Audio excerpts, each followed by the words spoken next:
I'm Coach Dave. Welcome back to Coach's Corner. Come on.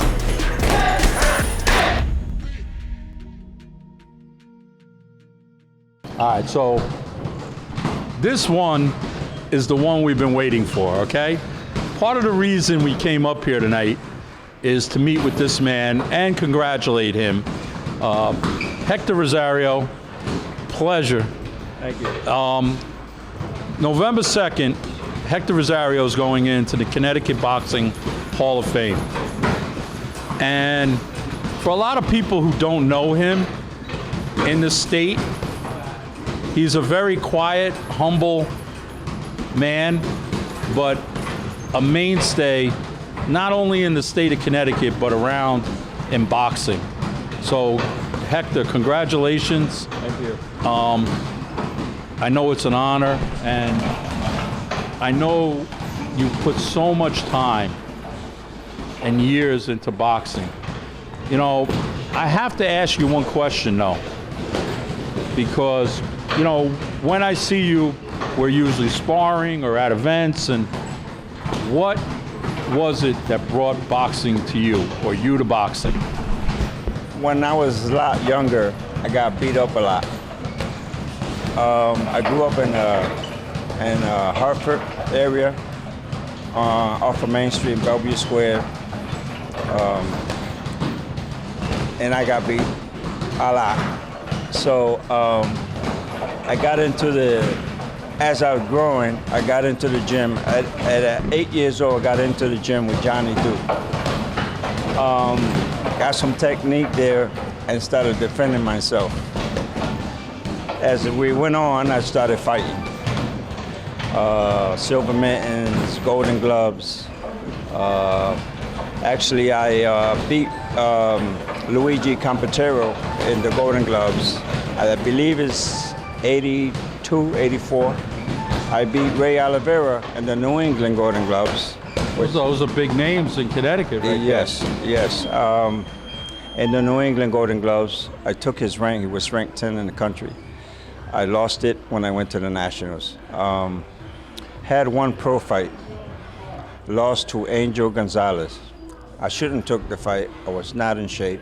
I needed the money. And, well, I tell my kids now, you know, don't fight for the money. Yeah. Fight because you want to make it. I mean, the experience, you know, obviously coming out of Hartford, for people who don't know, in those days, and even now, boxing is strong here in Connecticut. After the one pro fight, how did the training end find you? How did you find your way that way? Because, look, obviously with Johnny Duke, being around all these guys, great experience, you know, and when did it start? Now, I'm not going to fight anymore as a professional. You start training. How did that happen for you? As growing up, like I said, looking at Johnny Duke, helping all these other kids, I grew up watching too. And after that fight, I retired a year later. I came back in 2024, I believe. No, I'm sorry, I was 24. I fought 22 as a pro, took a year off, and I was 24 when I came back. I said, I'm gonna start helping the kids. I'm gonna get back into it and do coaching. And it went from there. I started with Johnny Catless in Chateau Terrace. From there, I went on my own. I opened up a gym called Sweet Science Boxing Club. I opened it up in my car garage. There I trained Angel Gonzalez, Anthony Laureano, Richie, Popeye the Sailor Man. From there, they offered us a spot because it was just too cold in my car garage, the Bare Bones Boxing. Was there for a few years. And there I met Paul Seshan, and he offered me, say, you ever tend to leave the gym here, you got a gym with me. I said, okay, I'll keep that in mind. And from there, and then I left Bare Bones and came with Paul Seshan. I've been with him already for about 7 to 8 years. I mean, your pedigree and who you've worked with and people who don't know you is, in this area, very well respected trainer. You work with some big names. Now, I know you work with Richie Rivera, and I wanna tap on Richie's fight against Badu Jack. You were there. You took him to that fight, and I talked to Richie when we had him on the show about it, and what was your take? Because, Badu Jack, great pedigree, and look, Richie's game, he's a tough, awkward fighter, comes prepared. You guys almost pulled off like a major upset out there. Yeah. And many people think you did. What was your take? And how was that experience to go to Saudi to fight? Very experienced. Oh my God. I trained Richie since he was 14 years old. Very awkward fighter. We had that fight. In the 8th round, they went 4 minutes. They went 4 minutes around instead of 3. There at the 8th round, he asked me, what round we in? I said, wait a minute. So I asked a guy in the bottom, I said, what round? He didn't want to tell me. And then when they showed the card, it said 9th. I said, okay, it was the 8th, Richie. And Richie told me, I think we went over. I felt that I went over the rounds. And it was truth. Later after the fight, we found out that he went. Yeah, you had the 4-minute round. It was on tape, showing the clock, you guys going over. But tell us a little bit about, now, I know Richie, and I know some of the people that you train. He's not a traditional Hector Rosario type protege of fighter. Mm-hmm. Did you have to adjust to his style, or what did you see in Richie that you changed a little bit as a trainer and a coach? Being awkward. I like to train awkward. I do strange movements, awkward movements. And I tell them, fight your fight, but use the technique we also train, He had that fight. It was a tough fight, but he had it. I mean, you got to give him kudos to go over there and take the fight, number one. Because I'm sure Badu Jack was looking past Richie. Yeah. And when I spoke to Richie on the podcast, he said as the fight went on, he started to feel more confident. Did you think there was a chance in that fight for Richie to stop Badu Jack? I believe so. There was more rounds into it, yes. But I also told him, if you don't take him out in the last few rounds, I said, you're not taking this. I knew they was going to give it to Badu Jack. Yeah, the politics of boxing come into play, and I understand what you're saying. Now, you guys been looking for a rematch. Obviously, he's not answering, or he's not. What do you think the future is for Richie? His last fight, unfortunately, fell out. I mean, great record, right up there, still in the prime of his career. What do you see?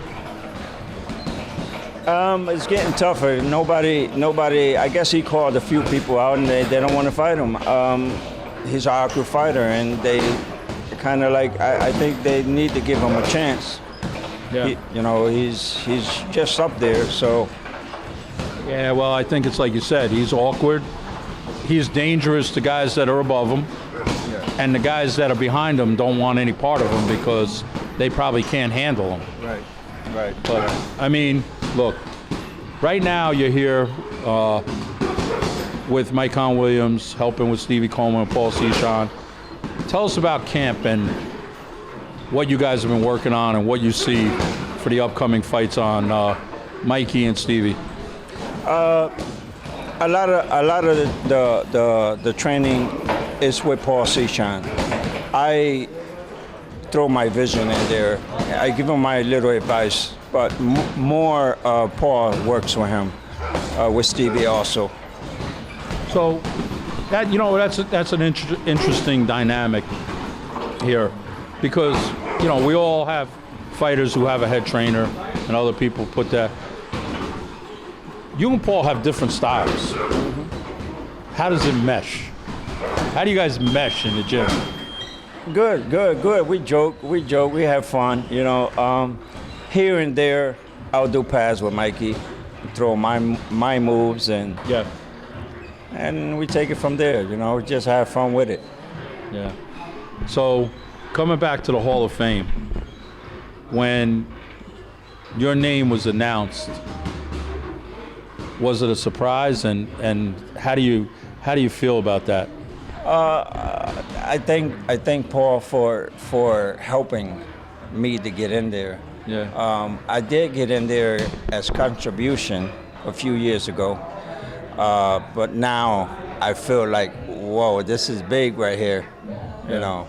But it wasn't all Paul. I mean, look, you got to go on your laurels, Hector. I mean, for those of us who know us and know what you've done and who you've worked with in the time that you put in here, he might have gave you a little push. Yeah. But, basically it's, what you've done.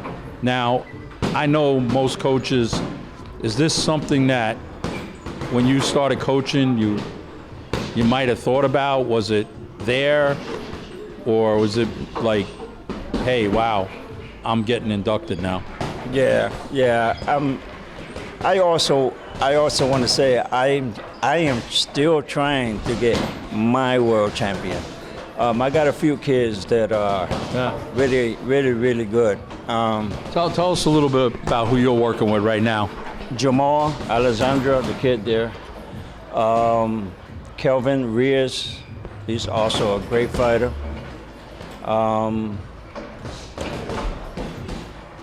And Dante Rivera, heavyweight. You got all amateurs right now.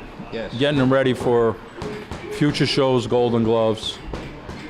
What do you see as far as your preparation and getting them ready for the gloves? I mean, how far off are these guys from going to the next level, in your opinion? I'm gonna say another year or two. Another year or two. I'm thinking of turning them pro. Okay.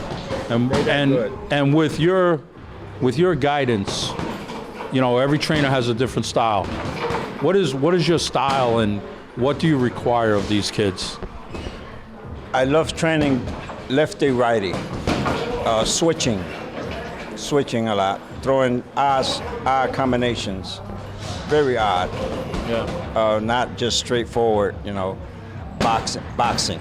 I like boxing. I don't like slugging or nothing like that. Right. So I mean, I know these guys are in the gym every day with you. You've been with them a while now. I mean, as far as a coach today, what do you see the difference in boxing as when you were coming up and in the early days of your coaching? It's not like before, like when I was fighting. Now at this age now, it's like, I don't know. I find it there's a lot of robbery in the amateurs that shouldn't be happening, but it happens. Yeah, I mean, I see that. I think because, look, there's a lot of people giving into boxing. They're not trained or they're not coached to be judges or referees. I get that. But as the fighters and the kids today, what do you see? Do you have to change your style of training or how you speak to these kids today, or are they very responsive to what you're giving them? Yeah, they are like street kids, they want to be out there having fun, smoking, and I give them a lot of advices, as I was coming up. I didn't do that. So, and I keep talking to them now, if you're smoking, stop. You're going to get hurt in the ring. It's not good, Being out there in the streets, there's a lot of shootings. There's a lot of, other things that they can get involved with that is bad. And I always talking to them. Yeah, well, good example yourself, you growing up in the game, in the area, I'm sure, through some tough times up here in Hartford.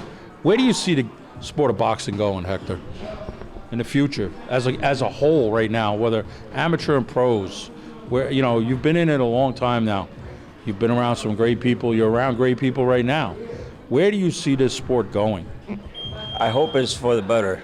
I kind of it's going down with just the robberies, the outside, street-wise, and it's getting tough. Well, at the professional level, there's a lot of influence with the promoters, television. There's a lot of politics here in boxing, which kind of take away from the sport, that hurt fighters coming up, Yes. fighters that get there. But, I'm hoping it's on a rise. I mean, what you guys are doing here, I told Paul, you guys are at the top of the state, right? So, but you're like that restaurant that a lot of people really don't know about what's going on here. Now you have Miguel and yourself putting some amateurs together with the pros. Your program is growing by the day. Now, I asked Miguel this, I'm going to ask you this. Do you see these kids today coming in, being able to withstand the discipline of what it takes to box? Whether it's for one amateur fight, or training, or possible being a pro. You've experienced as a fighter yourself, okay? Do you see these kids any different that way?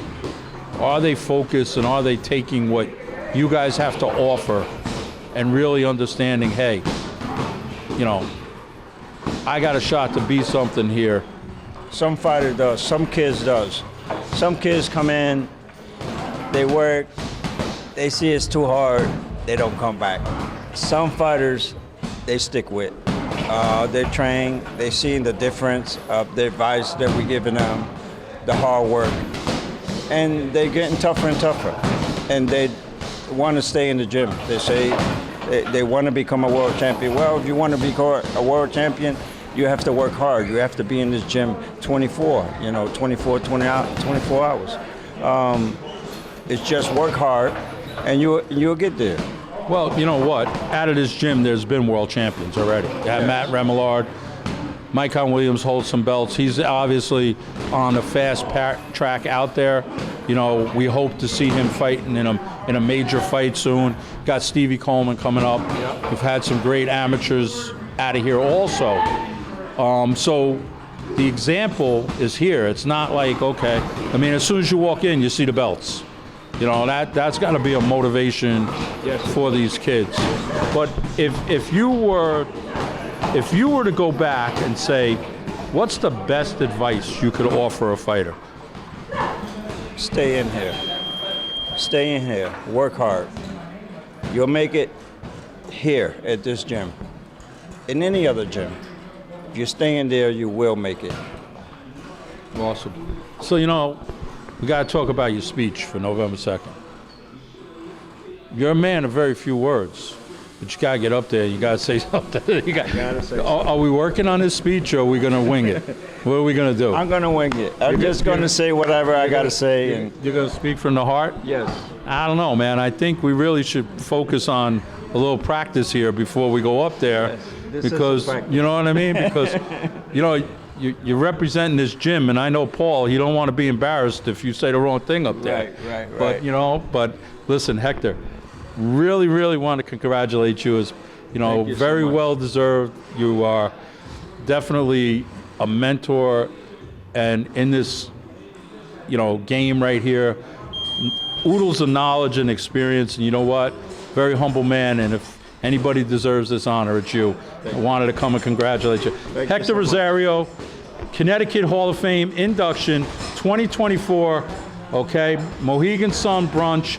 Get your tickets, because we're going to come back and we're going to hear about the speech. Let's do it.